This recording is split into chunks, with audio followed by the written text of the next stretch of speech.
I'm very excited to have Aimee here today. We are talking all things global networking event for Sotheby's International Realty. So if you are a Sotheby's International Realty agent, Gibson Sotheby's, or any other, definitely tune in here. I'm very excited. We've simplified sort of your checklist to go into the GNE with a really good plan. I think between the two of us, we've probably been to about 15 GNEs, and I am not good at preparing. So I begged Aimee, because she has such a good kind of method, to walk me through that, but then let's simplify it so easily, so down to such an easy process that anyone can follow it, because I'm not someone that really likes preparing or anything like that. So I'm very excited to talk about this today. Aimee and I have very different approaches to networking events, and we always kind of joke about that. But I said to her, I want something that people can listen to and feel like I have a plan, because I don't really plan going in. I sort of wing it, but then I always wish I had just a loose outline, a rhythm, if you will, to go off of. And so Aimee was kind enough to work with me to put together a great and simple one-page template of how you can prepare for the GNE and make it so that you're not panicked leading into it. So we're going to walk through that today. Aimee, do you want to just kind of give a little background to your approach? Because that's really why I asked you to do this. Yeah, for sure. And I think one of our key goals for our discussion today is really to show whether you're a veteran to attending networking events or you're brand new to that concept, and no matter the size of the event, it can be approachable. It's just really about building this strategy around how you're approaching the event ahead of time.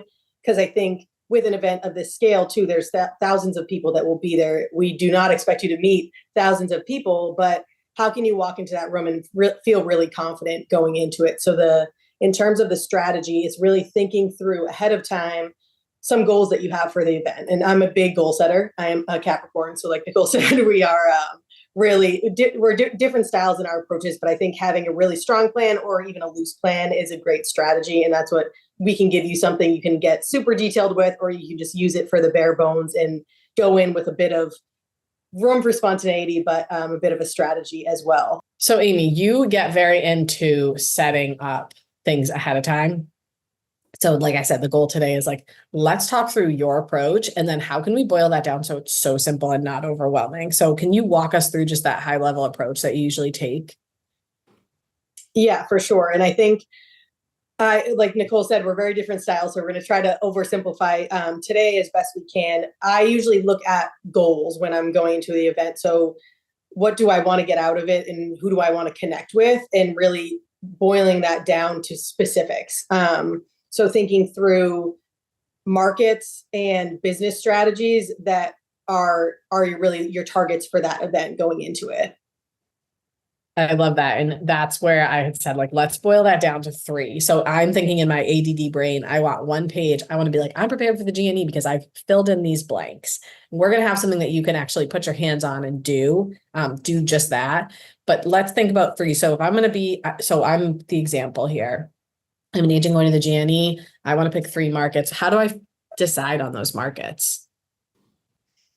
And I would start thinking through. So the one key piece to note, once you are signed up for GNE, there is an app that you can download that has all of the attendees on there. So that should be your resource immediately to take these things going forward. So you can plan. You don't have to wonder like, oh, where am I going to find these people? So think about specifically, there are 3 markets that you want to connect with going into the global networking event. So I would say feeder markets feels very broad. So what I like to think about when I'm talking with our agents is, where did your last buyer come from that's external to your market? And where do a handful of your top clients own vacation properties? Typically there's some sort of hub there where there's commonality amongst your sphere. So think about a key market external to your own, where maybe a lot of people go to vacation or currently own properties, a market where you're seeing buyers coming from, and then an aspirational market. Maybe there's somewhere that you work with a number of clients that work at a specific company. They have a headquarters in another market, something like that you don't have relationships in yet, but you would like to, that you think there is opportunity there. Maybe there's a trend forthcoming. But I would say, so somewhere your buyer's coming from, a vacation market, and then an aspirational market that's a forthcoming trend. I love that. And that's a great way to put it. Aspirational, or even a place, that you're hoping to send things, however you pick it. You can pick these. If you have 5 and you cannot, you're like, I have 2 that 3 to 5. That's great. But pick those, hone in on that, because that's what's going to help us make this outline. You can meet whoever you want, but this is just a general plan to go in, feel like you're getting the bang for your buck, because it is overwhelming. There's a lot of people, and going in and just saying, I'm going to meet who I'm going to meet.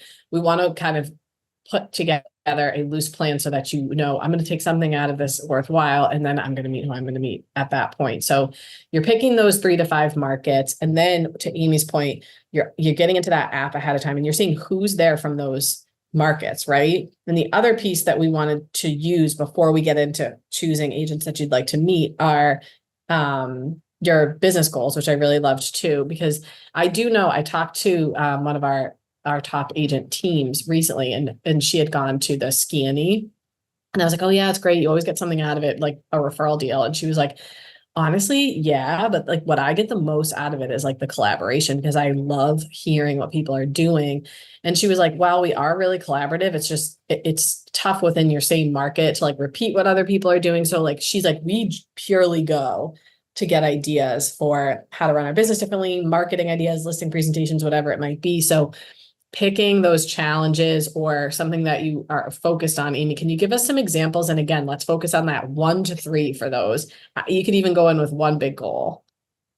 Yeah, and I would say the piece that people tend to take for granted a little bit more at these events, it's relationships that you're building are incredible, but the talent that we have access to from that collaboration perspective, and also the content that's being built out. The brand is building out content that they know is going to be very relevant for what we're seeing currently in the industry, what we're experiencing in our markets, for all different niches, all different markets. And I think that's something to really think about as the content is launched, paying attention to that according to your business goals as well. So I would say, business goal wise, is there something that's really challenging you right now? Something that you feel like is a hurdle that you can't overcome? You could use insight from someone else. Is there maybe an aspect to your business that you want to grow and you've been struggling to grow, or you really just don't even know where to start? And then also maybe thinking through from that referral component, of course, I would say that obviously that's something that I really love, when somebody starts to focus on the referral component as an aspect to your business plan. So how are some people approaching networking and collaborating and helping that level up their business?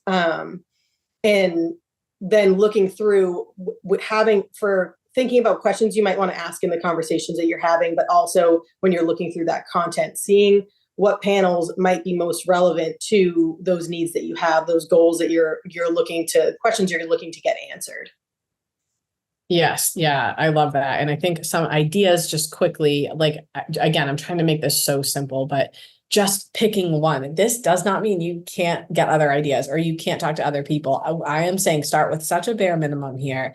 Simplify this so you feel really confident. I'm good. I'm ready. I'm walking in here and I have somewhat of a plan. But one example I could give for agents in Massachusetts, but also in all these other states that are starting to walk into this new way of handling buyer agency. There are states, I know off the top of my head, Maine being one of them, and I believe Seattle, you might know, or Washington. Washington, yes.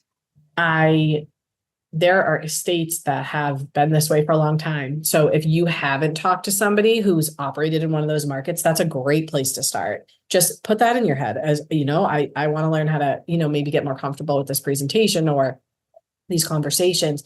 It's just a good way to reach out. And that gives you a chance to say, oh, okay, Washington and Maine, I'm going to reach out to 5 agents from those 2 markets and just say, hey, if you want to have a coffee, you might only hear back from 2 of them, because frankly, it's nothing personal, but everyone's doing this, right? So we're getting tons of those emails leading in. So when you do boil this stuff down, cast a bit of a wide net, send 3 to 5 emails to say, would you like to grab a coffee? So let's pivot into that piece. So we also outlined the whole agenda for you and where you can plug these in. So just to reiterate, because again, I'm hoping you have a notepad out, you're taking these notes, you're going to make this simple outline with us. You're picking 3 markets, potentially 5, and you're picking 1, maximum 3 topics you want to discuss. This is what's going to help you go into the app and pull out any names. I'm not even gonna put a number on it. You could pull out 3, you could pull out 20, but pull out some agents that you've never met.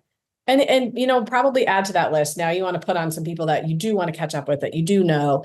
Make that list and maybe 2 columns. People I want to catch up with that I've already met. And I'm stealing your thunder a little bit here, Aimee. And then people that I'd like to meet or sit down with, at least to say hello, right? So those that you would like to meet, maybe it's just finding them at that networking event. Oh my gosh, I've been looking for you because you're in an equestrian market and I'm in an equestrian market. And I thought that this property was so cool the way you listed it. Great, you've met now, right? So you can do that follow-up. So not all of these have to be arranged ahead of time. But so we did that. We boiled down our markets, we boiled down our topics. We're going in there, we're pulling these agent names out. Now we're looking at our agenda. How are we filling this in, Aimee? Yeah, I would say thinking through the way I was trying to break it down as simply as possible is if you, and some people might be arriving earlier or staying later, but if we're looking at truly those GNE dates of the Sunday to Tuesday, you have 3 days. I would say there should be 3 moments of connection in each day, whether there's one person at each of those moments or it's a big group, depending on your introverted versus extroverted tendencies. And like Nicole said, kind of who answers the outreach and how many people you want to connect with at a time. But I would say three items a day, and arriving on Sunday, hopefully you're getting there a little bit early. I know there's the opening reception. So we were thinking, highlight something that you would want to do. I think one key piece I wanted to call out too is we always talk about when you're networking, when you're building these relationships, to really focus on being your authentic self. Don't go into this and say like, oh, because I want to build this certain aspect of my business, I want to mirror that person who does it really well. You want to be yourself, where it's an individual business, and it's something where people are working with you because they like you as a person. It's such a relationship business. So there's an array of people in this network, and there bound to be some like-minded folks that you really jive with, and you want to find that. So I would say when you're going to like strategize around what events you want to do, thinking about if you're somebody that really loves to find a great coffee shop or hear some live music, do that accordingly. If you're someone that likes to network by the pool, feel free to do that. Don't feel like you're supposed to mold into where someone else wants to be. And that was one thing I really wanted to make sure we highlighted is everyone's looking to find their tribe here. So that's where go to the places that you would gravitate towards if you were doing this on your own with friends, because that's where you're going to find the people that have the same style as you that your clients will ultimately enjoy working with. So on that Sunday when you arrive, if you arrive early enough to do a few things before the welcome reception, our recommendations are to make a lunch reservation. Everyone's usually starving when they get off the plane. So have lunch, whether it's, again, indoor or outdoor, whether you want to meet at the hotel, meet by the pool, or meet at a local restaurant. Make a lunch reservation, and then think about grabbing a connection just before the opening reception, because I think a key piece for everyone is you don't want to walk into a large room full of people by yourself. Sometimes that's a little intimidating. Maybe for some people it's not at all. But I would say having a plan, if you meet someone for a cocktail or refreshment or an appetizer just before that opening reception, whether it's someone you already know, maybe it's someone from your own company even, but just meet up with them, and then you walk into that main event like side by side with someone, so you feel more confident going into that. And then that opening reception is that final moment. I would say for something like those bigger scale opening reception, you don't need to over plan for that. Those are your spontaneous moments. But if you walk in with somebody, you have that buddy going into it, but then go around that reception, see who you happen to meet, and leave room for those serendipitous connections there. Yeah, it's also that's a really easy plug-in. And think about the fact that like everybody appreciates a connector at these places. So even pulling from like 2 people from your office, you could throw it out to anybody. Usually there's just a bar everyone's meeting at anyways. It's just nice to be there to meet someone specific. Like, so if it's out front or whatever it is, 2 people from your office, and then maybe 2 people that you hoped to meet. Hey, if you want to come by and meet me, at least you reached out, and they might pop in and then they get to meet everybody. So that's just an easy thing to check off. And on this one sheet that we have, these are all fillable. So like Aimee said, some people are going to get in Saturday night. Think about those dinner reservations, perhaps make a dinner and a lunch reservation Saturday night and then Sunday. Put those invitations out there. If you're like, I don't want to do all that, you could get there and just be like, I'm not doing that. I'm going to go hang by the pool and just see who I see. that's okay. But like loosely having these plans just to that the intention here is that you feel like you've checked these things off. I'm ready. So the opening, the pre-opening, you're going to the opening, you know, perhaps, I don't know if you had on there, Aimee, like a dinner after that or what's next. Yeah, I was I was gonna say that I didn't have dinner on that Sunday noted. I think it's kind of like a because I'm not 100% positive timing wise, but I think I would say maybe eat something before. I think there's food at it, but we all know how it goes when you're trying to eat at a networking event, not always a great option. So I maybe would feed the machine beforehand. But having a plan, there could be an opportunity for grabbing something after, grabbing a cocktail, whatever. I think usually after, maybe some people want to go to bed too. So I was leaving the after spot as do with that what you will. But then looking into like the real meat and potatoes of Monday, Tuesday, when there's the sessions happening in addition to the events.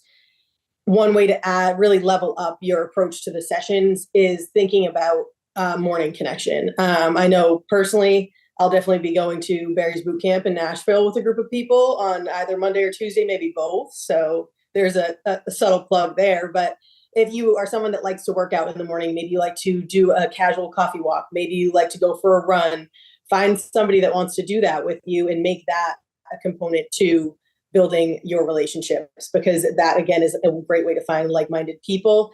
If you want to kind of roll into a little more casually and not mix in that the morning cardio, go get a coffee with someone. So that was something with saying just planning for those morning connections. I think both on Monday and Tuesday, whether you like, you can go to the hotel gym too. There's always a number of people you might run into there. But if you plan for something in the morning beforehand, you've already got that teed up. Maybe you're just planning to grab breakfast with a specific person.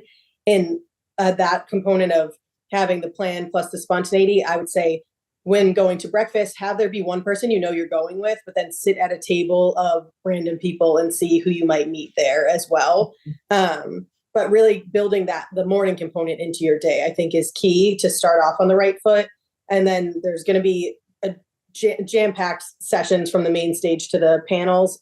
So I would say for that component, focusing on content more so than like who you're sitting with, going to the things that you think are going to help level up your business. In playing into what we were saying about setting goals business-wise for the day, I would go into those sessions again, looking at that ahead of time to plan which ones you're going to, but go into that, have 3 questions written down of like, these are the things I want to get answered, and go to the sessions and answer those questions. If it's, you want to level up your social media game, when no matter what you're trying to do, go into those sessions and take notes specific to the questions that you have. So that way you're really setting yourself up for success there. Like Nicole was mentioning before, if you are someone that likes to make a dinner reservation on that Monday and Tuesday nights, plan that accordingly. So thinking about who you might want to be connecting with and have that be one of your moments where you know you're catching up with one of those people that was on your target list there. And sometimes I would say if you are, again, like if you're someone that's more extroverted and you want to be with a big group, have that plan of you reached out to a couple people to get dinner. And then you say to them, if there's anyone else you want to include on this, I have a reservation for 10. So really adding in that layer of, it's not, you don't want to feel like you're being super exclusive, but you have a plan. And then you're also allowing for opportunity at the same time. Yes. Yeah, I love that. And like you said, like some of these need to be spontaneous. Go to breakfast, sit down with random people. Don't overthink, don't hang out with your group of 10 from your office the whole time. Like, but don't overthink hanging out with people from your office either. I think everyone's like, well, if I sit with them, then people will like not just hang with whoever. You're going to meet people, to your point.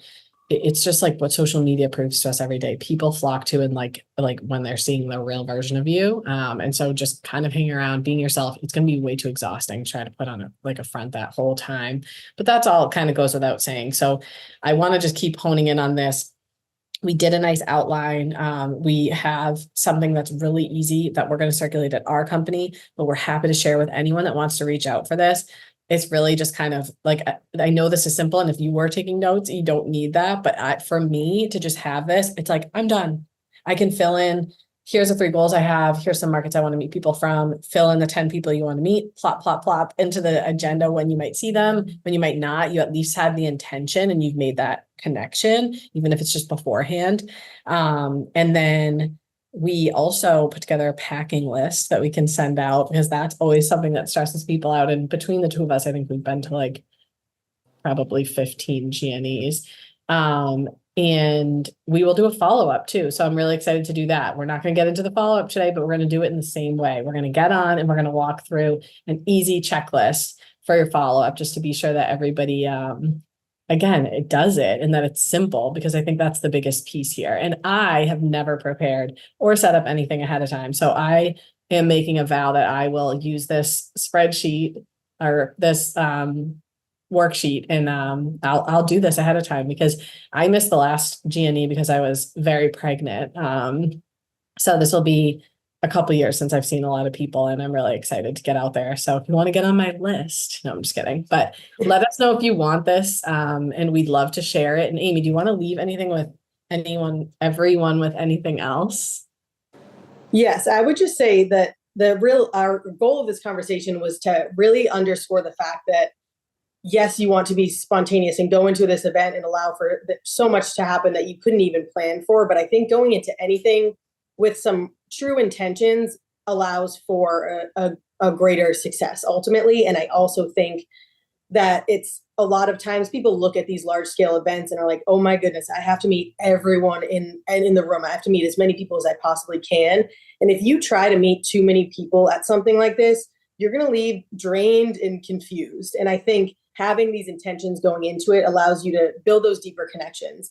You might be meeting fewer people, but you're having deeper conversations. You're really developing that personal connection and you're going to be more memorable and they're going to be more memorable to you. And that will lead into more opportunity long-term than if you just suddenly, like if you have these small, short conversations with too many people, it's going to be hard to pinpoint who was at which market. So I think really thinking through this strategy, having those key goals, like Nicole said, filling out this worksheet, focus on the niches or markets you want to connect with, focus on your key business goals, and really, really plan for that.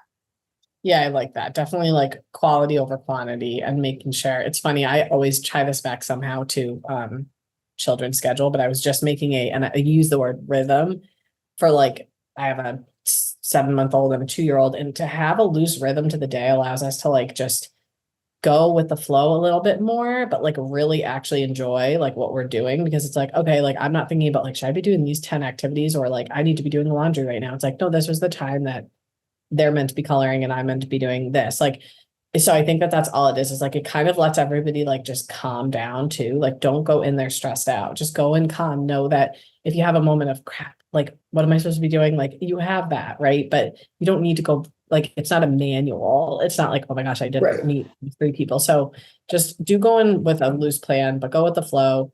Email us if you want this list. We did it for you, for everyone. We'll share it with whoever. And like I said, the packing list too. I mean, I don't know if you want my packing list, but Amy's is probably a good one. Yeah, I would say I might actually have Aimee pack for me now that I think about that. 3 to 5 pairs of cowboy boots for sure, 2 to 3 hats. We're also talking a lot about building new relationships. And I also want to make sure we highlight, I know we did mention it briefly, but if you have people that you've connected with in the past, also realizing we're building relationships and expanding them. So make sure that you're also watering the plants that are already growing. So if there are people that like you have new friends and old friends that you should be connecting with here. So don't feel like, oh, I already know this person, I don't need to catch up with them at this event. I think it's having that balance between connecting with old friends and making new friends to be sure that you're building new relationships, but also growing the ones that are already existing as well. Because I think that's the beauty of the Sotheby's International Realty Network is how many people have been with the brand for so long, but then when somebody new joins, they just fold right in from there, and it becomes like such a great growing family and friends. So I think thinking through that strategy of connections, new and old, because it allows everyone to kind of grow into the folds with one another. Love it. All right. Thank you so much, Aimee. Thank you.